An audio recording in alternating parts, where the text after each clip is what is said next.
ఎవరైనా ఉంటే ఆర్మీ వాళ్ళు ఎవరైనా పనిచేసిన వాళ్ళు ఎవరైనా చేయండి. ఎత్తిరా ఎవరైనా చూసుకోండి. దూరం గురు 50 మంది మనోళ్ళు అలా ఎవరైనా ఆర్మీ ఉన్నాడా? లేడు. నేనున్నా. నేను 17 సంవత్సరాలు నేను ఆర్మీలో పనిచేసిన.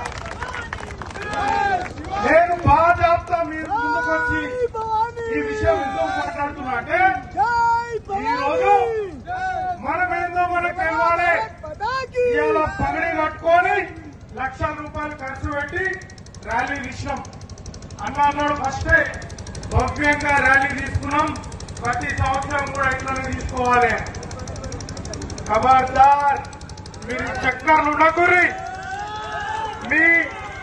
మీ లక్షల రూపాయలు మీ పగడీలు ఈ అంగమంతా ఒక్క రాత్రి మైక్ అనౌన్స్మెంట్ లో మామే పోతాయి. బిడ్డ నేను చూసిన కల్లారా కాశ్మీర్ లో. అరే మీరు వరి పంట వండించి విరవీగుతురు. మీరంతా వరి వండించి విరవీగుతురు. ఆడ కుంకుమ వండించినోడు కూడా రాత్రి సంపద అంతా మాయమైంది. తెలుసా మీకు? అది తెలియదు. బ్రహ్మలలో బతుకుతురు మీరు. బియ్యం వండించుకొని ఇంత అందంగా చేస్తున్నారు.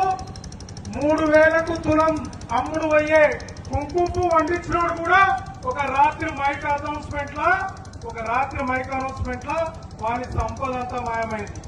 కాబట్టి మీరు మీ చక్కర్లన్నీ బంద్ చేసుకోరు. నేను అవన్నీ డీటెయిల్ గా మాట్లాడా. ఈ రోజు మన రాష్ట్ర ప్రభుత్వం దేవాలయాలు వరుసగా దాడులకు గురవుతుంటే చట్టం చేస్తానని నోరు రాలే. బిడ్డ మేమేదో మైకులు పట్టుకుని 4 మాటలు మాట్లాడి యువకులందరినీ ఉత్తేజపరుస్తున్నాం అని చెప్పి హేట్ స్పీచ్ చట్టం తీసుకొచ్చిందట విశ్వ హిందూ పరిషత్ తెలంగాణ. మీ చట్టం పూర్తిగా తయారయ్యి వచ్చిన తర్వాత మేము దాని మీద సమగ్రమైన ఉద్యమం చేపడతాం. మీరు హేట్ స్పీచ్ చట్టాల ద్వారా మమ్మల్ని మా యువకుల్ని అంచాలని చూస్తున్నారా? బిడ్డ మేము మరో కాశ్మీర్ కానీయం తెలంగాణను. మా కళ్ళ ముందు దేవాలయాల మీద దాడి జరుగుతుంటేనేమో మీరు చట్టం చేయరు. ఇవాళ మేము మైక్ పట్టుకుని 4 మాటలు మాట్లాడుతుంటే మీరు హేట్ స్పీచ్ మీద చట్టాలు చేస్తారా? బిడ్డ మీరు చట్టం చేసి రోడ్డు మీద తీసుకెళ్ళారు. కానీ అది ఎట్లా అమలు చేస్తాం మేము కూడా చూస్తాం. ఆడు 15 నిమిషాలు అంటున్నాని ఇప్పటిదాకా ఏం చేస్తారు మీరు? మా దేవాలయాల మీద దాడులు చేస్తున్నారేమో ఇప్పటి వరకు ఏం చేసిరు లేవాళ్ళు. వాడు పిచ్చివాడు అంటాడు, వాడు అయ్యమ్మ లేనోడు అంటాడు. ఒక్కొక్కరికి ఒక్కొక్క కథ చెప్తారు మాకు. కాబట్టి మీరు ఇంత ఉత్సాహంతో హనుమాన్ జయంతి ర్యాలీ చేయడాన్ని నేను సమర్థిస్తాను. కానీ ఇదే లోకం అనుకోని మాత్రం మీరు బతకండి సోదరులారా.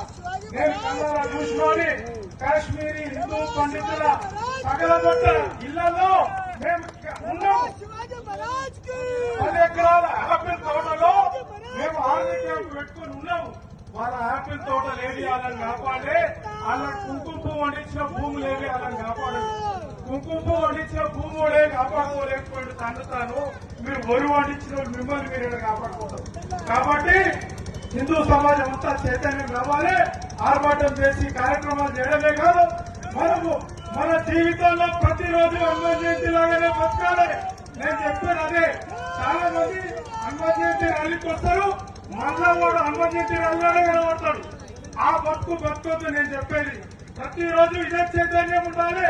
ఏ దేవాలయం మీద దాడి జరిగినా, ఏ హిందువుకు కష్టం వచ్చినా ఈ రోజు ఏ చైతన్యం మహేశ్వరం ఉందో అదే చైతన్యం 365 రోజులు ఉండాలని నేను విశ్వ హిందూ పరిషత్ తెలంగాణ తరఫున వ్యక్తీకరిస్తున్నాను. భారత్ మాతా కీ జై.